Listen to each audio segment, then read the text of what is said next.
कहते हैं दिल्ली दिल बरों की है, दिल जलों की है। कहते तो ये भी हैं कि दिल्ली दिल फरेबों की भी है।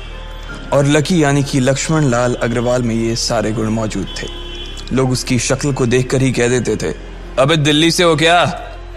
लकी वैसे दिखने में स्मार्ट और अट्रैक्टिव था, पर जेब से खस्ता हालत होने की वजह से रहता बेहद सिंपल तरीके से था।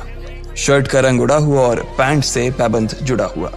कहने को तो उसकी उम्र के लड़के दिल्ली की सड़कों पर रात को मोटर बाइक दौड़ाते थे, लेकिन लकी उर्फ लक्ष्मण लाल अग्रवाल सिर्फ कमरे से कॉलेज में पढ़ाई और गर्लफ्रेंड डिंपल के साथ थोड़ा वक्त बिताना, फिर कॉलेज से दुकान, दुकान से जब होम डिलीवरी आए तो वहां, और फिर घर चला जाता था। हाँ, कभी कभी जब वो किसी लड़के को खाली सड़क पर मोटर बाइक दंदनाते हुए देखता तो कहता, एक दिन अपना टाइम भी आएगा जब मैं चश्मा लगाकर बैठूंगा और पीछे डिंपल को बैठाऊंगा।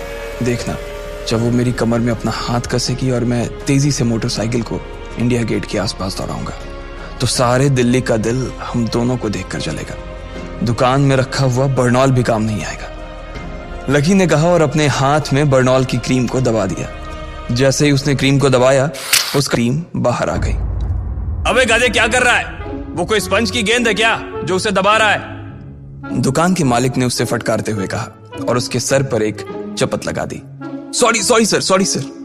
लकी ने अपना सिर बचाते हुए कहा। वो खरोल बाग में स्थित एक छोटी सी मेडिकल स्टोर पर काम करता था। उसकी दुकान का नाम था चमन मेडिकल स्टोर और उसके ओनर का नाम था चमन लाल। लकी पिछले 5 साल से इन्हीं की दुकान पर काम कर रहा था। यहाँ इस छोटी सी शॉप पर काम करना उसकी मजबूरी थी। लाइफ में कंगाली की वजह से उसे कॉलेज में पढ़ाई पूरी करने के लिए पार्ट टाइम जॉब करना था। उसने कई अच्छी जगह अच्छी तनख्वाह की नौकरी ढूंढी पर नहीं मिली और वो इस मेडिकल स्टोर पर ही अटक गया।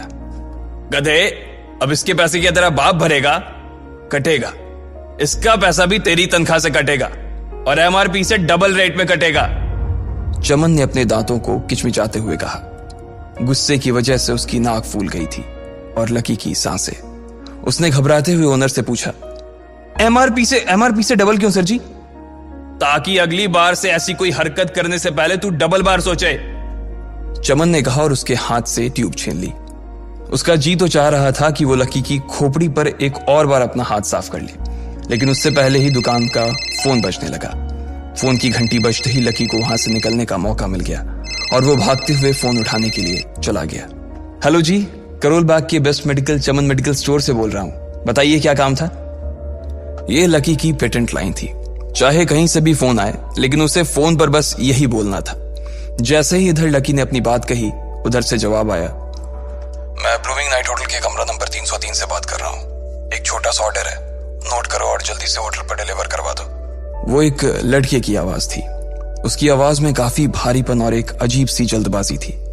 जैसे ही लकी ने वो आवाज सुनी, पता नहीं क्यों उसे वो आवाज जानी पहचानी सी लगी। जी सर, बताइए आपका क्या ऑर्डर है? हाँ तो लिखो, हार्ट प्ले के 2 पैकेट और 1 पैकेट टिश्यू। लकी, जो कि अपना पेन लेकर खड़ा था, हार्ट प्ले का नाम सुनते ही झिझक गया। असल में हार्ट प्ले नाम का एक कंडोम आता था और इसलिए उसका नाम सुनते ही लकी शर्मा गया था। इतने साल से भी मेडिकल की स्टोर पर काम करने के बाद उसे इन चीजों का नाम सुनने में शर्म आती थी। हेलो भाई, लिखा कि नहीं लिखा? उस आदमी ने फिर से लकी से पूछा। जी सर, लिख लिया सर, लिख लिया। लकी ने खिसिया कर हंसते हुए कहा। लिख लिया तो फिर लेकर निकल, उस लड़के ने कहा। उसकी आवाज सुनकर ना जाने ऐसा क्यों लग रहा था कि वो बहुत बड़ा आदमी था। जी सर, मैं सर, लेकिन सर बाहर तो बारिश हो रही है, लकी ने कहा। उसने देखा कि बाहर बहुत तेज बारिश हो रही थी। उनकी दुकान के सामने पानी भर गया था और तेज हवाओं की वजह से चमन मेडिकल स्टोर का बोर्ड भी गिर गया था। लकी को लग रहा था कि वो इतनी तेज बारिश में अभी एकदम से तो नहीं निकल पाएगा, तो उसने उस लड़के को समझाते हुए कहा, सर मैं ऑर्डर तो ले आऊंगा पर थोड़ा टाइम लग जाएगा, बारिश थोड़ी थम जाए आप। इससे पहले कि वो कुछ आगे बोल पाता, फोन पर लड़का बोल पड़ा। तुम्हारे मालिक को पता है कि तुम मल्होत्रा जी के लड़के को मना कर रहे हो? हाँ पता है, बारिश हो रही है, इसलिए सारा सामान अच्छे से थैली में पैक करके लाना और लेट नहीं होना चाहिए, समझे? उस लड़के ने कहा और इससे पहले कि लकी आगे कुछ कह पाता, उसने फोन काट दिया। उधर से लकी के दुकान का ओनर उसे घूर कर देखा जा रहा था। लकी के हाथ में पेन और पेपर देखकर ही वो समझ गया था कि उसके पास कोई ऑर्डर आया था। आज वैसे भी इतनी बरसात होने की वजह से सुबह से इक्का दुक्का ग्राहक ही दुकान पर आए थे। ऐसे में उसकी दुकान का मालिक एक भी ऑर्डर को छोड़ना नहीं चाहता था। वो लकी को देख रहा था और लकी बारिश की ओर देख रहा था। बारिश का बहाना नहीं चलेगा, जाना पड़ेगा, चमन लाल ने कहा। मैं बहाना नहीं कर रहा सर, थोड़ी बारिश धीमी हो जाए तो मैं चला जाऊंगा। अभी आप खुद ही देखिए कितनी तेज बारिश है। वो पता नहीं कोई मिस्टर मल्होत्रा का कोई बेटा कुछ ज्यादा ही जल्दी में था। मैं साइकिल से तो पहुंच नहीं पाऊंगा इतनी जल्दी। लकी ने उनकी ओर देखते हुए कहा। क्या कहा? मिस्टर मल्होत्रा जी का बेटा? तू मेरी दुकान बंद करवाएगा क्या? अभी क्या भी निकल उनका ऑर्डर लेके, वो हमारे बहुत पुराने कस्टमर है, चमन ने कहा। पर लकी ने कहा ही था कि चमन बोला।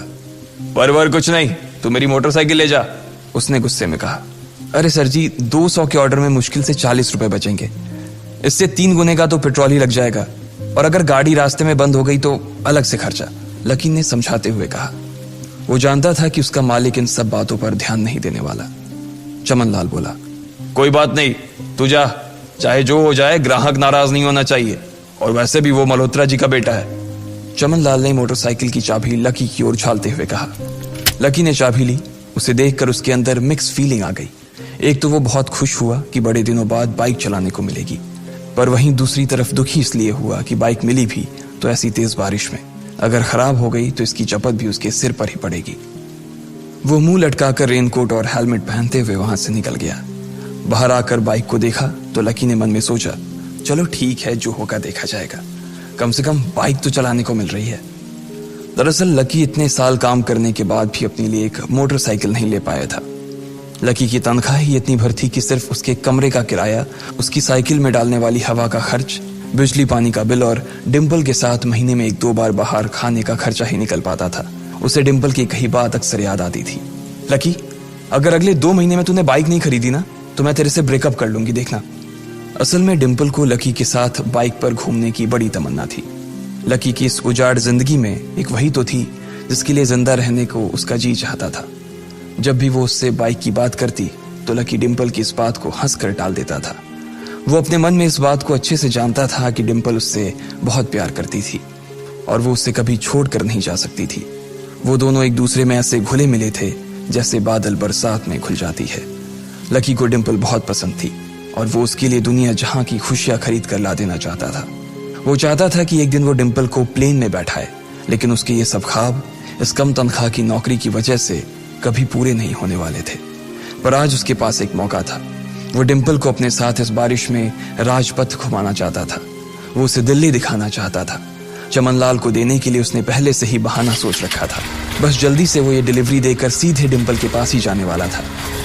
उसने होटल ब्लूमिंग नाइट के बाहर मोटर बाइक पार्क की और सीधे होटल के अंदर चला गया। लकी ने रिसेप्शन पर पहुंचकर नमस्ते करते हुए रिसेप्शनिस्ट को बोला, जी मैं चमन मेडिकल स्टोर से आया हूं, रूम नंबर 303 का ऑर्डर था सर। रिसेप्शन पर खड़ा आदमी उसके हाथ में काली थैली को देखकर समझ गया था कि उसमें क्या था और वो मंद ही मंद मुस्कुराते हुए बोला, 3rd फ्लोर पर है, लिफ्ट से चले जाओ, रेनकोट यहीं उतार देना। जैसा उस आदमी ने कहा लकी ने ठीक वैसा ही किया और लिफ्ट में चढ़ने के कुछ ही देर बाद वो 3रे माले पर पहुंच गया था। वो रूम नंबर 303 के बाहर पहुंचा और उसने डोरबेल बजाई। जैसे ही दरवाजा खुला लकी ने थैली आगे बढ़ाते हुए कहा, नमस्ते, मैं चमन मेडिकल स्टोर से लकी, ये आपका। इससे पहले कि लकी आगे कुछ कह पाता उसकी आंखें फटी की फटी रह गई थी। उसने अपने सामने जो देखा उसके बाद उसे ऐसा लगा कि बंद छत के नीचे भी उसके ऊपर आसमान से आकर एक जोरदार बिजली गिर गई थी। उसके सामने एक लड़की खड़ी थी। वो लड़की और कोई नहीं बल्कि उसकी गर्लफ्रेंड डिम्पल ही थी। उसने एक पर्पल कलर का नाइट गाउन पहन रखा था। उसके काले घने बाल गीले थे और उसने उन्हें अपने कंधे पर फैला रखा था। उसकी खुशबू से ही ये चीज साफ पता चल रही थी कि वो अभी अभी नहा कर आई थी। डिम्पल, तुम यहाँ क्या कर रही हो? लकी को अपनी आंखों पर विश्वास ही नहीं हो रहा था। उसने 2 बार अपनी पलकें झपका कर देखा, लेकिन दोनों बार ही उसे अपने सामने डिम्पल ही नजर आई। तुम यहाँ क्या मेरा पीछा करते हुए आए हो लकी? डिम्पल ने उल्टा उसी के ऊपर पलटवार करते हुए कहा। लकी को देखकर उसके दिल की धड़कन भी तेज हो गई थी। उसे उम्मीद नहीं थी कि लकी यहाँ आ जाएगा। उसने ना तो सुबह से उसे फोन किया था और ना ही उसके मैसेज का कोई जवाब दिया था। वो अपने मन में सोचकर बैठी थी कि वो अगले दिन खुद ही उससे मिलकर बोल देगी कि उसकी तबीयत खराब थी। डिम्पल बेबी, क्या हो गया? किससे बात कर रही हो? अचानक से एक गबरू जवान सा लड़का दरवाजे के पास आकर खड़ा हो गया था। उसने बनियान पहन रखी थी। लकी उसे पहचान गया था। साले राहुल के बच्चे, तेरी हिम्मत कैसे हुई मेरी डिम्पल को हाथ लगाने की? लकी ने जैसे ही राहुल को देखा उसके तन बदन में मानो आग सी लग गई थी। वो उसे इस वक्त इतना बुरा मारना चाहता था, इतना बुरा पीटना चाहता था जिसकी कोई हद सीमा नहीं थी। लकी जिस कॉलेज में पढ़ता था, राहुल और डिंपल भी उसी में पढ़ते थे और वो कॉलेज राहुल के फादर का ही था। डिंपल ने राहुल के पिता की एक कंपनी में जॉब पकड़ ली थी और राहुल उस पर बहुत लाइन मारता था। लकी ने 1-2 बार डिंपल को उससे दूर रहने के लिए भी कहा, लेकिन डिंपल ने उसे यह कहकर टाल दिया था कि वो सिर्फ अच्छे दोस्त थे। आज भी इससे पहले कि वो आगे बढ़ता, डिंपल उन दोनों के बीच आ गई। रुक जाओ, डिंपल ने गुस्से में कहा और लकी के सीने पर हाथ रखकर उसे रोक दिया। लकी लंबी सांसें ले रहा था और कुछ ही सांसों के बाद उसका गुस्सा शांत हो गया। अब डिंपल के पास भी छुपाने के लिए कुछ नहीं था, इसलिए उसने लकी से कहा, लकी, आज से तुम्हारा और मेरा ब्रेकअप। ब्रेकअप? लकी के पैरों के नीचे से जमीन खिसक गई थी। उसकी आंखें नम हो गईं। लकी को उसकी बातों पर विश्वास नहीं हो रहा था। उसने डिंपल की ओर देखा और बोला, डिंपल, हम पिछले 1 साल से एक दूसरे के साथ हैं और तुम हो कि मुझसे ब्रेकअप करना चाहती हो? अरे मैं तो तुम्हारे लिए नई बाइक लेने वाला था। चल रहने दे, आज ही याद आई है तुझे बाइक की।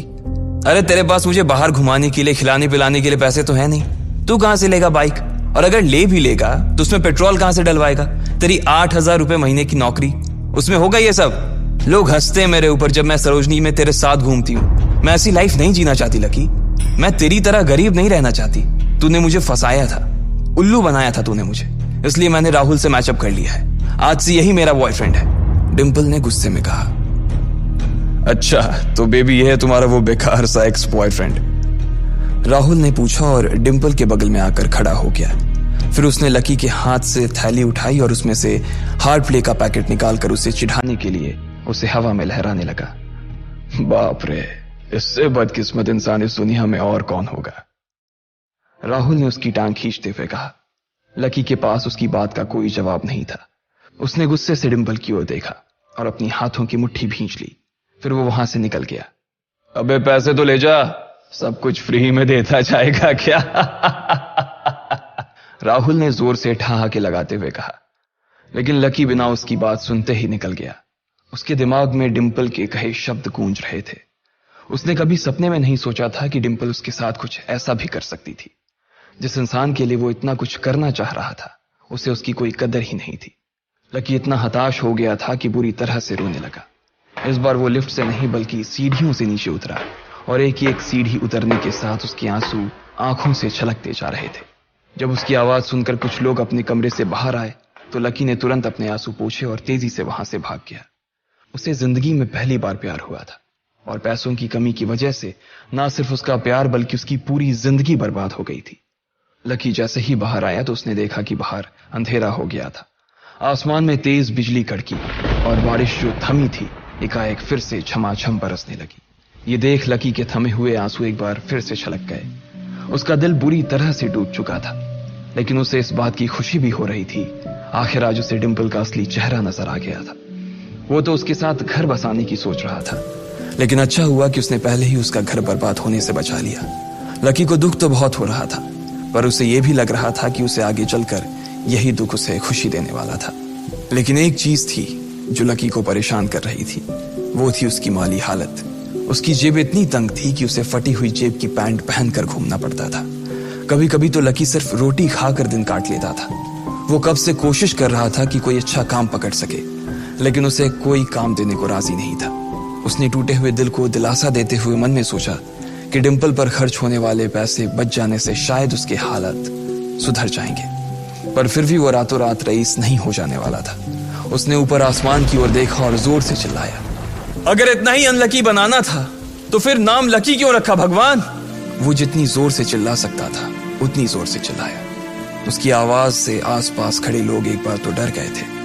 लकी ऊपर ही देख रहा था और उसके आंसू बारिश के पानी के साथ मिल गए थे। जैसे ही वो फूट कर रोने को था, तभी उसके फोन पर एक मैसेज आया। जैसे ही लकी ने अपना फोन निकालकर उस मैसेज को पढ़ना शुरू किया, उसकी तो आंखें ही चमक गई। अचानक उसके आंसू हंसी में बदल गए और वो जोर जोर से वहीं सड़क पर नाचने लगा। उस मैसेज में लिखा था, परिवार की रिसर्च और परिवार के निर्णय के हिसाब से अग्रवाल परिवार का वारिस लक्ष्मण लाल अग्रवाल उर्फ लकी ने गरीबी अभ्यास की परीक्षा को पास कर लिया है और आज से ही वो उस जमीन और उस जायदाद का मालिक हो जाएगा जो परिवार ने उसके नाम कर रखी थी। ये एक ऐसा मैसेज था आखिर कौन था लकी? क्या थी उसकी असलियत? और वो कैसे रातों रात ही अनलकी से लकी हो गया था? इन सारे सवालों के जवाब अगर आप जानते हैं तो प्लीज कमेंट बॉक्स में कमेंट करके हमें भी बताएं। और आगे की कहानी जानने के लिए हमारे साथ सुनते रहें लखपति